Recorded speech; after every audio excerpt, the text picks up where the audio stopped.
Mawakili wa mdai katika kesi ya madai namba 8323 ya mwaka 2025 ya mgogoro wa mgawanyo wa rasilimali dhidi ya Chama cha Demokrasia na Maendeleo Chadema wametaka umma usipotoshwe katika zuio la mahakama kwa chama hicho kutofanya shughuli za kisiasa. Wamesema taarifa zinazosambaa kwenye baadhi ya vyombo vya habari na mitandao ya kijamii za kwamba Chadema inatakiwa kusitisha shughuli zake kwa siku 14 ni za upotoshaji, bali zuio hilo litaishi hadi uamuzi wa kesi ya msingi utakapoamuliwa. Wakili Guido Thomas Simfukwe ambaye ameambatana na mawakili wenzake Shaban Nsato Marijani, Mulamuzi Patrick Biabusha na Alvan Fidelis ametoa ufafanuzi huo jijini Dar es Salaam wakati akizungumza na waandishi wa habari baada ya baadhi ya vyombo vya habari kupotosha kuwa zuio hilo dhidi ya Chadema litaishi kwa siku 14, jambo ambalo si kweli. Wakili Simfukwe amesema kesi ya msingi itasikilizwa Juni 24 mwaka 2025 na kwamba mahakama haikusema imetoa zuio hilo kwa siku 14 kama inavyopotoshwa. Amesema katika uamuzi wa pili mahakama imeagiza Chadema, bodi ya wadhamini na katibu mkuu kwamba mali zote za Chadema zisitumike mpaka pale kesi ya msingi itakaposikilizwa na kila upande utabeba gharama zake. Kesi hiyo ya madai namba 8323 ya mwaka 2025 ya mgogoro wa mgawanyo wa rasilimali imefunguliwa na Saidi Isa Mohamed, makamu mwenyekiti mstaafu wa chama hicho, na wenzake wawili, Ahmed Rashid Hamis na Maulida Ana Kom, ambao ni wajumbe wa bodi ya wadhamini wa chama hicho kutokea upande wa Zanzibar.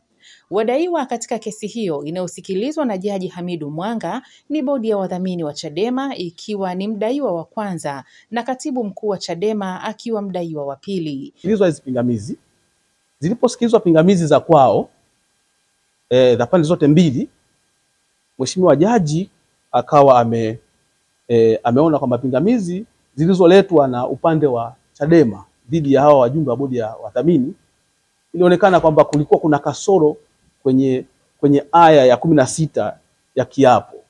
Kwa hiyo jaji akawa ameiondoa ile aya ya 16 na aka expunge. Alivyo expunge akasema zingine zilizobaki zitakuwa active. Kwa hiyo hayo yakani. Baada ya hapo akaja kwenye pingamizi nyingine ambayo hawa waombaji waliileta nao dhidi ya chama cha Chadema. Ikaonekana kwamba ile hati ya kiapo kinzani ni mbovu, kwa sababu lazima uswee affidavit na uaffirm. Uwezi ukasema dated and signed. Hii sio partnership wala sio contract. Kwa hiyo ikawa imeonekana haina mashiko, ikawa imekuwa struck out, ikaondolewa mahakamani. Sasa baada ya kuondolewa mahakamani, maana ombi limebaki halina hati ya kiapo kinzani. Kwa hiyo Mheshimiwa Jaji akasema kwamba inabidi ombi lisikilizwe. Sasa kabla tujaendelea kusikiliza ombi, ikaja swala moja la muhimu sana, kwamba katika wale watu watatu ambao ni wanachama wa Chadema lakini ambao ni wajumbe wa bodi ya wadhamini, kuna mmoja Maulida Ana Kom kwamba amejiondoa kwenye kesi, ametoka kwenye kesi. Sasa ikabidi Mheshimiwa Jaji aweze kuwa addressed kwenye hili swala. Na kikubwa zaidi, mawakili walikuwa wameshapokea tayari notice kwamba huyu amejiondoa kwenye kesi na kwa hivyo hataki kuendelea na hii kesi. Sasa bahati nzuri tarehe 10 mwezi wa 6 2025 huyu Maulida Ana Kom alikuwepo mahakamani. Kwa hiyo mahakama ikaamuru asimame aieleze mahakama ni kweli anajiondoa kwenye kesi au hali ikoje. Yeye akaithibitisha mahakama kwamba hajajiondoa kwenye kesi wala hajamuinstruct mtu yoyote wala hajatoa maelekezo kwa wakili yoyote kwamba yeye anajiondoa kwenye kesi. Kwa hiyo baada ya hapo kwamba alipoithibitisha mahakama, ndipo Mheshimiwa Jaji akasema sasa ombi la zuio liendelee kusikilizwa. Sasa ilipofika hapa wakili aliyekuwa anayewakilisha Chadema akawa ameieleza mahakama kwamba yeye hatoendelea na kusikilizwa kwa zuio. Kwa hiyo akasema yeye anatoka nje. Akaamua kutoka, na kwa ufupi tuseme kwamba alisusia proceedings. Lakini mwanzoni alishasema yuko tayari kuendelea. Lakini ilipofika katikati akasema sasa yeye kwa sababu ambazo yeye mwenyewe anazijua ni zipi, akaamua kususia kuendelea na usikilizwaji wa ombi la zuio. Kwa hiyo jaji sasa kwa mamlaka alionayo kisheria akasema ombi la zuio litasikizwa kwa upande mmoja, yani ex parte hearing. Kwa hiyo ex parte hearing ikasikilizwa na mawakili wakawa wamewasilisha vizuri na wajibu maombi hawakuwepo mahakamani. Kwa hiyo baada ya kuwa tumesikiliza ndipo baadaye sasa jaji akaja akatoa amri zifuatazo ambazo hizi amri ni za zuio.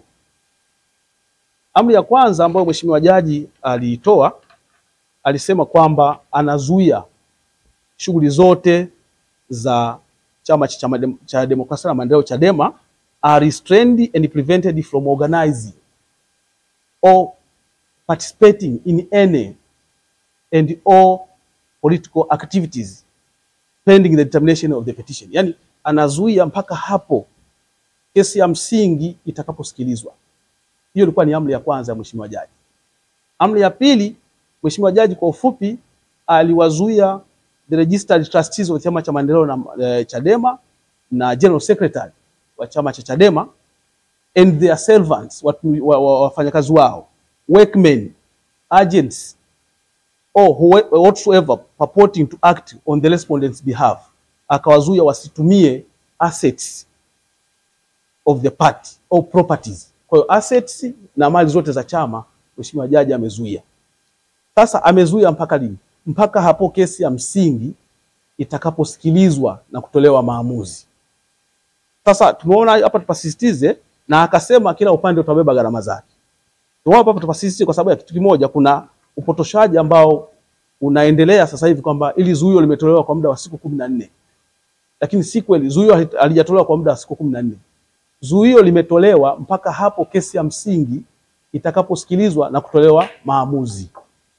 Na kwa hivyo basi kesi ya msingi inaitwa tena mbele ya Mahakama Kuu ya Tanzania Masjala ndogo ya Dar es Salaam tarehe 24 ya mwezi wa 6 mwaka 2025. GMTV, Dar es Salaam.